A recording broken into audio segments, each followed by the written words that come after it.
We listen, we don't judge. We listen, we don't judge. Indaba ka-Anonymous osibhalele namhlanje ifundeka kanje. Ngikhulele endaweni yaseMpumalanga. Ngikhuliswa ugogo nomkhulu abazala uma. Abazali bami angibazi bashona ngisemncane kakhulu. Ugogo wayesebenza emakhishini ehlala khona, wayebuya njalo ngama-weekend. La ekhaya besisala nomkhulu kanye nobhuti wami omdala, owayeyingane kamamncane wami.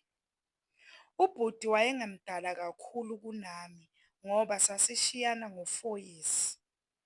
Umkhulu yena ubengasebenzi, wayehlala nje ekhaya. Ubhuti ubesesiqalile isikole mina ngingakangeni esikoleni. So emini besisala nomkhulu sobabili. Sasiphila leyo mpilo nje, sasesijwayele ukuthi ugogo simbona ngama-weekend kuphela. Kwathi ngelinye ilanga kwafika umngani kamkhulu, wathi kumkhulu mabahambe bayothola noma ngamabhiya amabili abandayo. Nangempela bahamba, vele umkhulu bekungumuntu oziphuzelayo. Kwathi nje emva kwama-hour ambalwa umkhulu wabuya esedakiwe.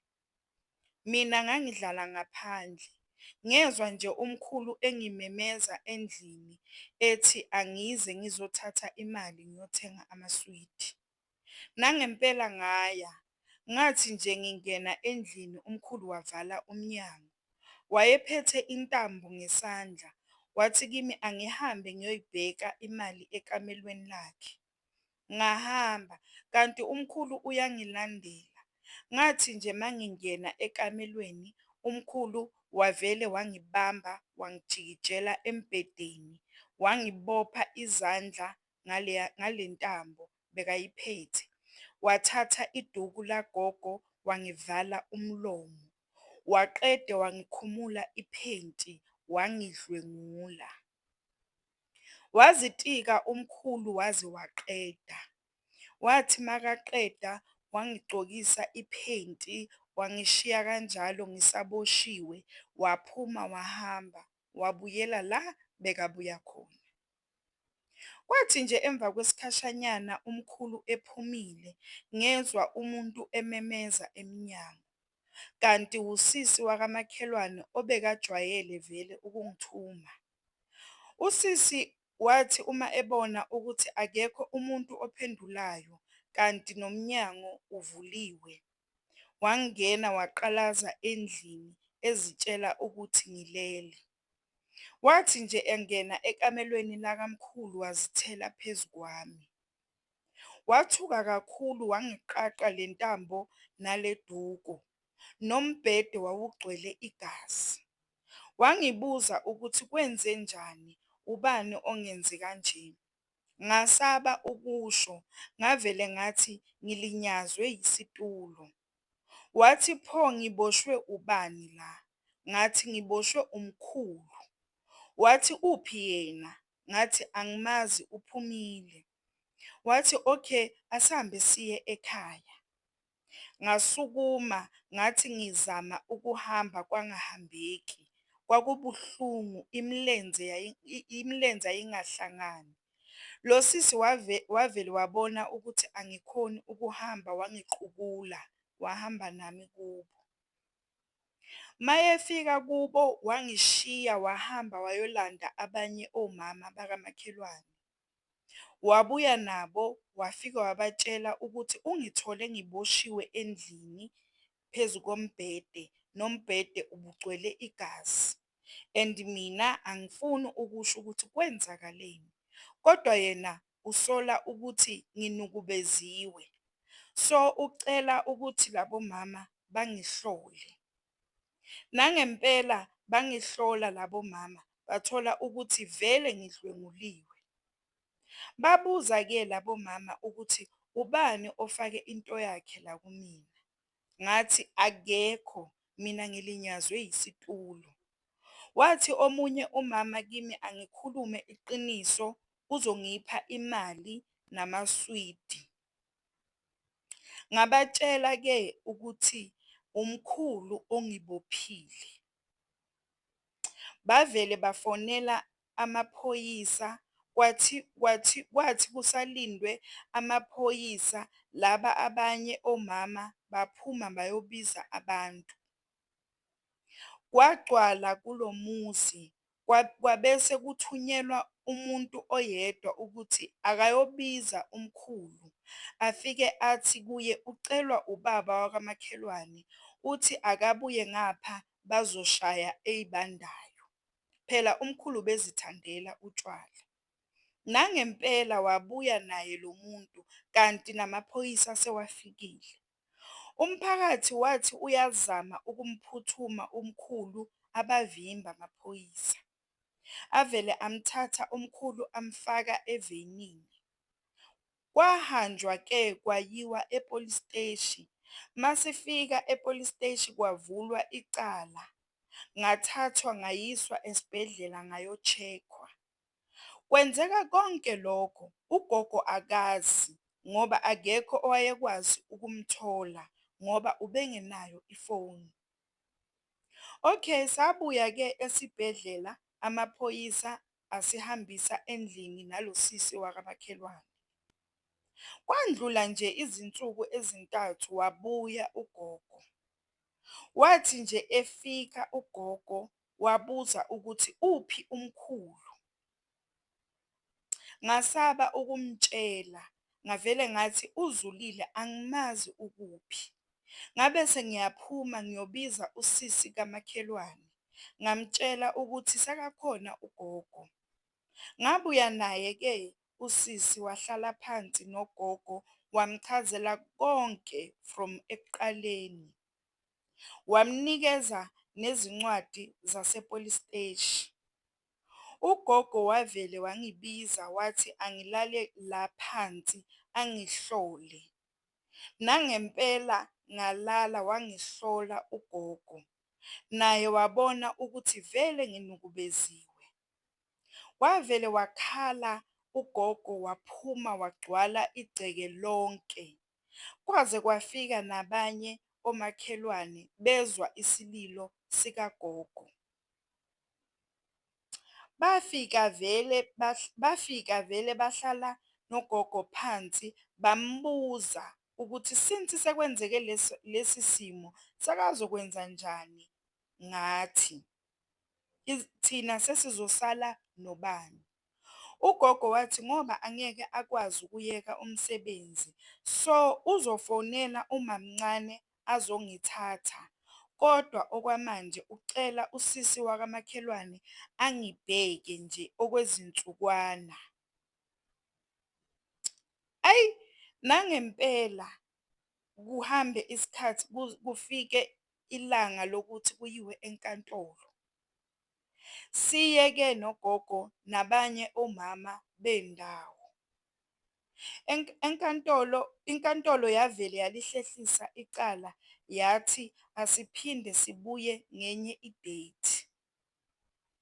Nangempela lwafika lolo suku. Khumbula mina ngangimncane so angimanga ebhokisini. Bakhuluma nami nje kwelinye igumbi kwathiwa angichaze konke okwenzeka. Ngachaza-ke konke from ekuqaleni umkhulu ehamba ekhaya nomngani wakhe. Saqeda-ke ngalolo suku, emva kwaloko sahlala maybe 6 months wonke singayi enkantolo. Kwathi nje ngolunye usuku ngezwa nje usisi sekathi siya enkantolo kusasa, ugogo uzofika ekuseni bese siyahamba. Ngicela nje ukukubeka obala ukuthi ugogo wayengiseka kakhulu futhi azange athathe isayidi lomyeni wakhe. Sahamba-ke ngalolo suku kanti bekuwusuku lokugwetshwa kwakhe umkhulu. Angisakhumbuli kahle ukuthi wagwetshwa how many years, kodwa ngathi yamnika iminyaka eminingi, ngoba into eyenzeka ngalolo suku, ugogo wayethule indlela yonke mase sibuyela emuva ekhaya. Sathi masifika ekhaya ugogo wavele wayolala. Ugogo walala usuku lonke waze wavuka ngakusasa sekagula. Ngendlela ugogo wagula ngayo, wahlala iviki lonke angayi nasemsebenzini futhi angaphumeli ngaphandle. Kwathi nje ngelanga lesi-6 ugogo egula, wangicela ukuthi angiyobiza usisi wakamakhelwane. Nangempela ngaya ngabuya naye usisi. Bahlala-ke bakhuluma, angizwanga kahle ukuthi bebakhuluma ngani, kodwa ngezwa usisi sekathi kulungile noma kungenzakalani uzosala embheka umntwana, kushiwo mina. Phela ubhuti yena abakubo bavele bamthatha emva kwaleso sigameko, so wayengasahlali nathi vele. Kwamqinisa ukugula ugogo. Wayengasakhoni nokwenza lutho, yimi ebese ngipheka lezi zinto ezilula ebengikwazi ukuzipheka, yimi enganginakekela ugogo. Kwathi nje evikini lesi-3 ugogo kwamnqoba ukugula, wandlula emhlabeni. Angisoze ngilikhohlwe lolu suku empilweni yami. Umphefumulo kagogo wokugcina waphuma ngimugeza. Ngoba ngangiyingane ngingazi lutho ngomuntu ososhonile, mina ngangizitshela ukuthi ugogo ulele nje ngoba vele wayesehlezi elele. Ugogo ngahlala naye 3 days endlini eshonile. Ngangilala naye futhi. Mina ngangizitshela ukuthi ugogo akafuni ukudla ngoba egula. Kwathi ngosuku lwesine kwafika usisi wakamakhelwane ethi uzosibona. Wangena ekamelweni lagogo, ngambona ephuma ngokuphuthuma, wathi angigijime ngiyobiza omama bakamakhelwane. Nangempela ngenza njalo-ke. Babuya bagcwala ekhaya. Ngangizwa nje isililo ngingazi ukuthi kwenzakalani. Ngabona nje sekufika imoto seyizothatha ugogo. Ngenkathi iphuma le moto kwathiwa angihambe ngiye emva kwendlu. Usisi wakamakhelwane wafonela umamncane wamtshela ngalesi simo. Nangempela wafika ngakusasa umamncane. Khumbula phela ukuthi umamncane kwenzeka zonke lezi zinto akekho ekhaya, akaze futhi afike ngisho nasenkantolo. Angisakhulumi-ke ngeyokuzobona uma wakhe egula. Ngoba ngiyakhumbula ugogo ebalisa ngaye, asho ukuthi umtshelile ukuthi uyagula, kodwa akezi ngisho ukuzombona. Nangempela kwenziwe-ke amalungiselelo omngcwabo angcwatshwe ugogo. Akuphelanga nenyanga kwashona umkhulu ejele.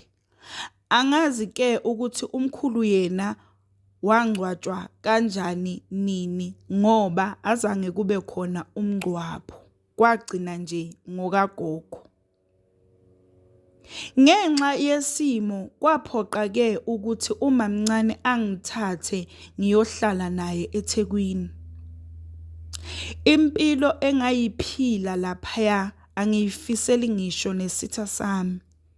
Angikaze ngiye esikoleni soloku ngazalwa. Ngangingayisebenzisi, ngangiyisisebenzi kahle kahle. Ngangiwashiswa ngisho amaphenti anegazi.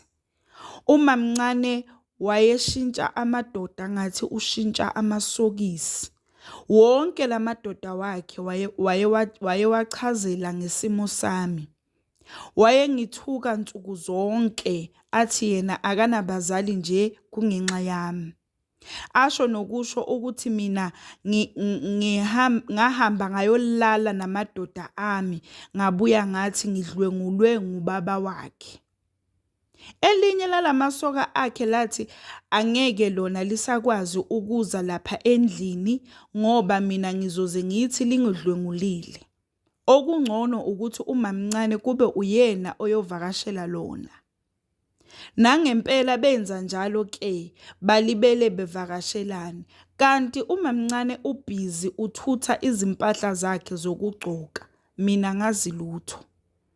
Kwathi ngelinye ilanga umuntu wahamba wangabuya. Khumbula la sihlala khona kukhokhwa irent. Akekho umuntu engimaziyo la, nomndeni angiwazi, mina bengazi ugogo nomkhulu kuphela. Anginayo ngisho i-birth certificate. Umamncane nguyena owaziyo ukuthi ubani ubaba wami noma umndeni kababa wami ukuphi. Umamncane unyamalala nje sekusondele ukuthi kuphele inyanga, kumele kukhokhwe irent. Kunezimpahla njalo kulendlu kugcwele. Nangempela lwafika ke usuku lokuthi kukhokhwe irent. Wafika uMaStandi. Ngamchazela ke ukuthi sekuphele iviki umamncane angekho. Wathi yena angimnike inamba yakhe umamncane ngoba ngangiyazi vele ngekhanda. Amfonele. Ngangiyazi vele ngekhanda amfonele. Ngimnike lo baba amfonele amthole akhulume naye. Angazi ke ukuthi wathini kuye ngoba wavele waphuma wahamba lo baba. Wabuya emva kwe2 days. Kusho ukuthi umamncane wathi mayeqeda ukukhuluma naye that day wavele washintsha inamba. Wabuya lo baba wathi kimi, uma kukhona umuntu engimaziyo womndeni angihambe ngiye kuye ngoba yena lapha wenza ibhizinisi and le ndawo akusiyo yakhe, umnikazi wayo ufuna imali. Kwacaca ke ukuthi kumele ngiqoqe izimpahla zami ngiphume. Ngashiya konke okwakungaphakathi. Ngikhumbula kahle ilanga lase liyoshona ngiphuma kuloya muzi. Ngaphuma ngema egeyithini ngaqalaza ngingazi ukuthi ngizoyapi. Ngathi ngisamile kanjalo kwavela abanye bosisi abayi2. Ngibabingelele, ngabachazela isimo sami. Bese ngathi ngicela bangilalise bandla labahlala khona. Bangizwela bathi asambeni bazongilalisa.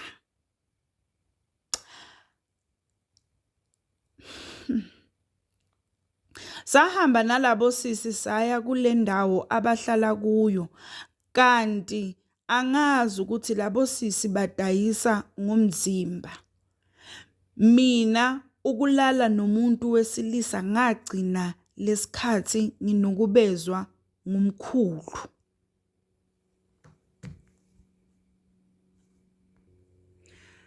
We listen, we don't judge. Part 2 is coming. Yeah.